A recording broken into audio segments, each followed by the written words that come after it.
What is going on, YouTube? Northeast Ohio Sports Cards here for some sports card videos. I know the Marvel stuff, but it excites me. It's fun. To steal a phrase, it sparks joy in me. But today, we're back to sports. And we're talking about a sport that we don't normally talk about a lot on the channel, and that's baseball. The Super Bowl was a couple days ago, and it is now time, which many already have, to transition into baseball. Now, I am no baseball expert, so do not, as I like to state a lot on the channel, do your research. But I'm going to tell you, I'm going to walk you through a simple little method that I use in regards to targeting some baseball buys. And once again, this is coming from someone that is not knee deep into baseball on the day to day. I follow it probably more than your average person does, but I am by no means in it knee deep like I am basketball. So take that for what it's worth. Like I always say, research. Links to market movers down below. We will be using market movers a lot. And today is going to be a very good example of why market movers is a huge time saver. In addition to the standard YouTube stuff down below, I have also switched up before. So I'm going to try this out. I had individual links to Amazon stuff through Amazon affiliate program. I just put a general Amazon link down there now. So I believe if you click on said link, it just takes you to the Amazon homepage. If you are going to do any shopping on Amazon for whatever good or service you require, if you want to click on my link, cool. If you don't, that's cool too. I get literal fractions of pennies from purchases made, a little bit more than that, but not much. But those do add up on occasion. And I just recently cashed in some of that to buy a new arm to mount my DSLR on to shoot stuff on the table. And I've been using that in the last couple Marvel videos, and it's worked out great. And I was able to do that thanks to the affiliate link stuff. So I don't normally like to talk about that kind of nonsense, but I changed things up, so I wanted to at least mention it. All right, standard YouTube stuff down below. Let's get into it. Like, comment, sub, all that jazz. Okay. My quick and easy approach to baseball cards. Obviously, you want the players that you like and you believe in. But I have a general little cheater system that I use, and that is, wait for it, there's been a shift the last, I don't know, probably last season this really started. Previously, and we've talked about this before on the channel, but for those new or just don't remember, in the past, paper versions of the card like this, Topps Update, Juan Soto, paper, would usually sell very close to the Chrome version, like you see here, Topps Chrome, rookie, Juan Soto. Recently, that is not the case, and the Chrome has gained more traction and has pulled apart from the paper counterpart. There's been a lot of speculation on why this has happened. I believe it's as simple as a lot of people from the basketball markets and the sports card market blew up last year, mostly due to basketball cards. Transitioned into baseball last season just because it was the sport that was on. And the immediate thing that they gravitated to was Chrome cards because in basketball, Chrome matters and paper is viewed as low tier. That was not always the case in baseball. It was the opposite. But for a lot of players, and we're mostly talking the last couple years, if you go too far back, this theory does not work. But most of the players, the Chrome card, especially the ones that have been more hyped, the Chrome card has split from the paper card. So we're going to run through a bunch of charts here really quick and kind of show you what I'm talking about. So Juan Soto, and actually I should have blew this back farther. Let me rerun this very quickly. Just takes a second. Okay. So this is going back 180 days. So you could see late August, and this is when Soto really blew up.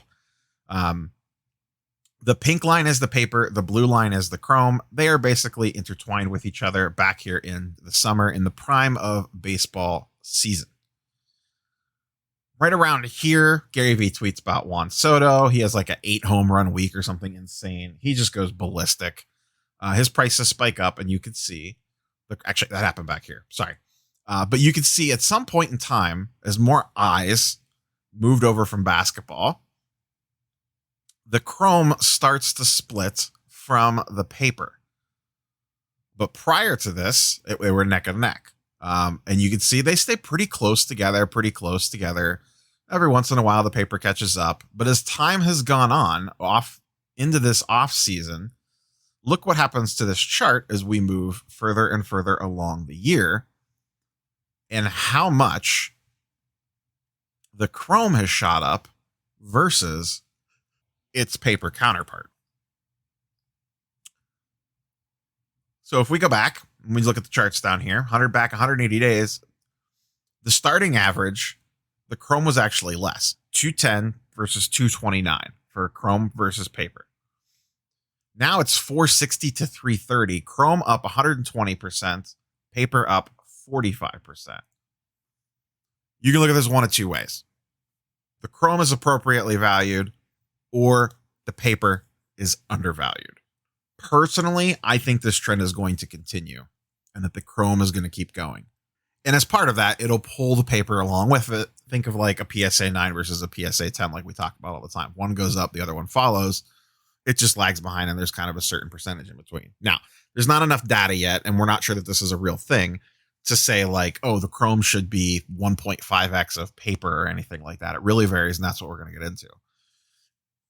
So you can suss out one of two things here. Should the gap be this much? I don't know that we know. But if you don't think so, then the paper is a buy. In general, Soto's probably a buy, period. He's probably one of the best young hitters in the game. But you can kind of see, should it be split that much? That's what we don't know. I'm running under the assumption that yes, the chrome should be more highly valued over the paper. But once again, I'm not a baseball guy. I'm looking at this from the casual collector coming in / investor and what they're going to view. They're going to look at the market and they're going to be like, of course I want the chrome one. Duh. People don't want paper in basketball. So obviously it must be the same here. And I think that trend's going to continue and completely flip, where the chromes become the one that people want. Also, as we love to talk about, population counts about half. 15,000 papers versus 8,000 chromes. So these things are like the Luka, John, Zion's base prisms are just everywhere, whereas the chrome is much harder to find. So we see that there. Remember how big this gap is, and we're going to continue on down the line. Let's look at Tatis. Now, Soto, the split, all these splits really happened the last 90 days on Soto.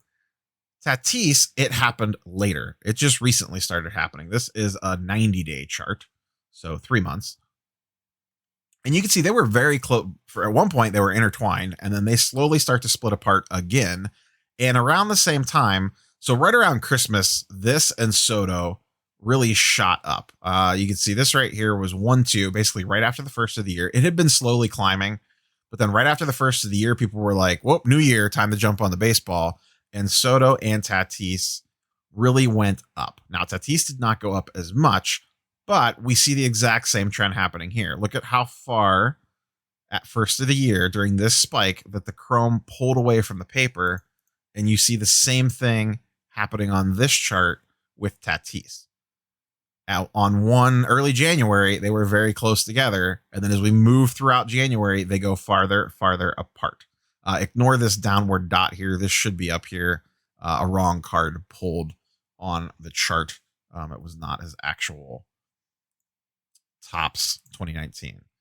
But we see the same trend happening where the chrome is pulling apart from the paper. So once again, we could go into the theory that maybe the paper is the buy, or that this is a natural progression of what I talked about before. And once again, the chrome pop count is about half of the paper pop count. Let's move on down the line.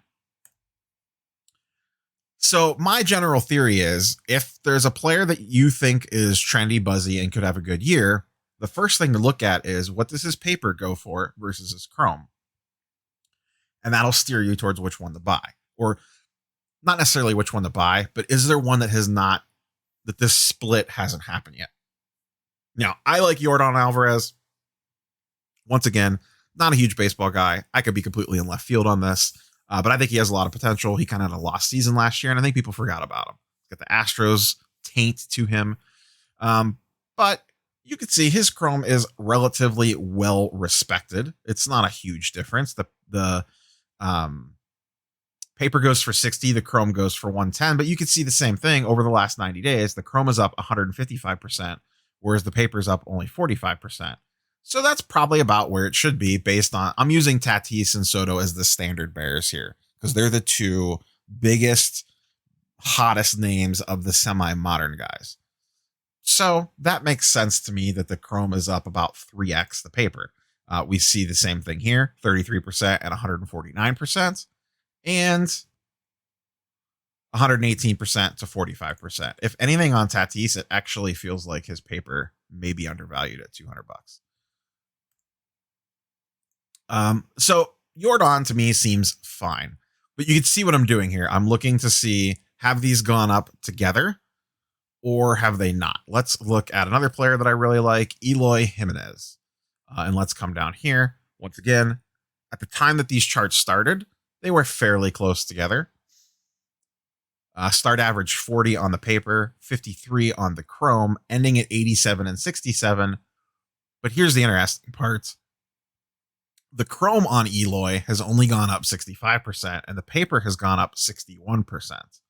Now, they are split a little bit, but maybe they should be split a little more. I don't know. This is the part that I'm not sure how wide that gap should be. But to me, that almost feels too close together. So if I was going to buy one, I believe that I would target the chrome here. This is not the perfect example. We'll get to some that are much, much better examples of this.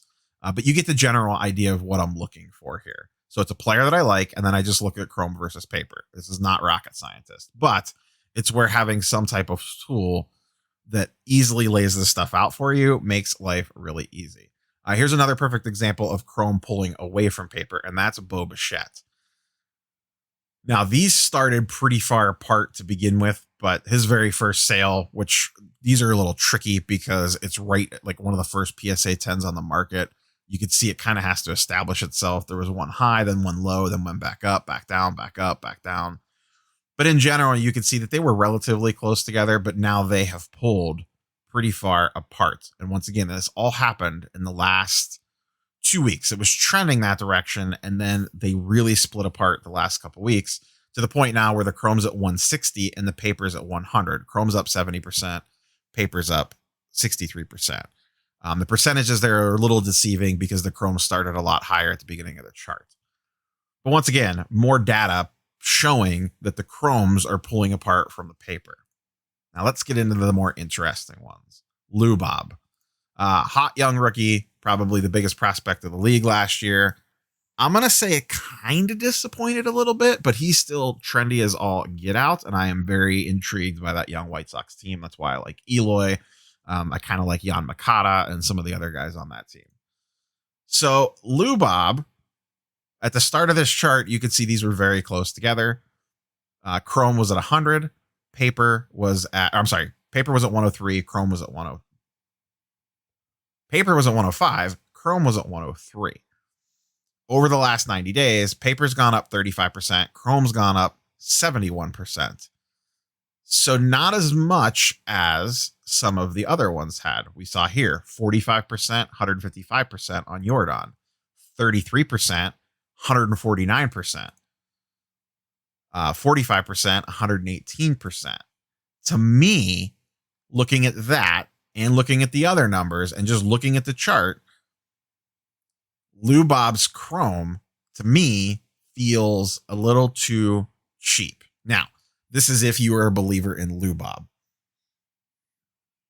But to me, if I was buying Luis Roberts, I would be shooting for the chrome because I think it has some just in addition to the natural hype along with Lubob, it feels like the Chrome has not had that inflection point that you even see in his fellow 2020 mate, Bo Bichette.